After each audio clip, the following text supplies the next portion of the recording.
राघव और प्राची आज ही शहर से दूर एक बड़े घर में शिफ्ट हुए थे और इतना बड़ा घर और ऊपर से इतना सारा सामान, कम से कम एक हफ्ता तो लग ही जाएगा। लेकिन जोश जोश में दोनों ने एक ही दिन में पूरे काम को निपटा दिया और पहले दिन से ही प्राची को लगने लगा कि शायद कोई तो है जो उसके पीछे पीछे घूमता है। और जितने बार भी प्राची किसी काम के लिए पीछे मुड़ती है तब तब उसे किसी के होने का आभास होता है। लेकिन प्राची खुद को सांत्वना दे देती है क्योंकि प्राची एक बहुत ही स्ट्रॉन्ग दिल वाली महिला है और वो आम बातों को ऐसे ही इजीली इग्नोर कर देती है। राघव रात को काम के सिलसिले में घर से बाहर जाने वाला था तो प्राची ने पहले से ही खाना बनाकर तैयार कर दिया था। जिसके बाद प्राची सुबह देर से उठी और प्राची को याद आया कि काफ़ी दिन हो गए हैं गार्डन को पानी नहीं दिया। जिसके बाद प्राची सारा काम निपटा कर गार्डन में गई तो देखा कि गार्डन को पूरी तरह से पानी दिया हुआ था और प्रत्येक पत्तियों पर पानी की बूंदें मौजूद थी। जिसके बाद प्राची सोच में पड़ गई कि आखिर यह पानी किसने दिया। जिसके बाद वो इस पर ज़्यादा ध्यान नहीं देकर अपने घर के अंदर चली गई। प्राची अब किचन में अपना सारा काम निपटा रही थी, तभी उसे एहसास होता है कि कोई तो है जो हर वक्त उसका पीछा करता है। तभी प्राची जोर से चिल्लाकर कहती है, जो कोई भी हो इस घर से चले जाओ, यह मेरा घर है। और अब प्राची के पीछे जो भी था वो गुस्से में आ गया और उसने अब साफ साफ आवाज में कहा, मैंने तुझे कुछ नहीं कहा, तेरी सहायता के लिए गार्डन को पानी भी दिया और साथ ही तेरा कुछ बुरा भी नहीं चाहा और तूने मुझे हमदर्दी जताने की बजाय बाहर जाने को कहा। अब रुक, मैं तुझे बताती हूँ कि मैं क्या चीज़ हूँ। और प्राची ने इसकी किसी बात पर ध्यान नहीं दिया और दोपहर को सोने के लिए कमरे में चली गई। और प्राची को म्यूजिक का बहुत शौक था तो वह हर शाम को वीणा बजाती है। और अब जैसे ही प्राची ने वीणा उठाया और बोलने लगी सारे गामा पा, तभी प्राची के साथ साथ वो आत्मा भी इस धुन को गुनगुनाने लगी। जिसके बाद प्राची थोड़ी सी डर गई लेकिन फिर भी उसने इसे नजरअंदाज कर दिया। और फिर जब राघव वापस घर आया तब प्राची ने राघव को बताना उचित नहीं समझा। जिसके बाद प्राची और राघव दोनों खाना खाकर सो गए और रात को फिर से प्राची को कुछ महसूस हुआ। उसे महसूस हुआ कि उसका कंबल कोई खींच रहा था। जिसके बाद प्राची ने झट से कंबल को खींचा और वापस सो गई।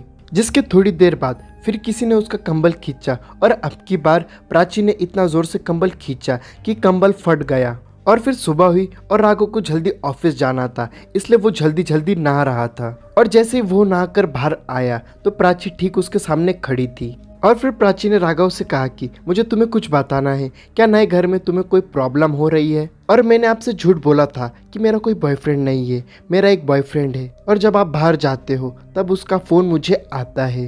क्या तुमने मुझसे झूठ बोला? राघव ने प्राची को पकड़कर उसको गेट के बाहर कर दिया। जिसके बाद प्राची कुछ बोलने लगी और राघव चिल्लाने लगा, निकल जाओ यहाँ से।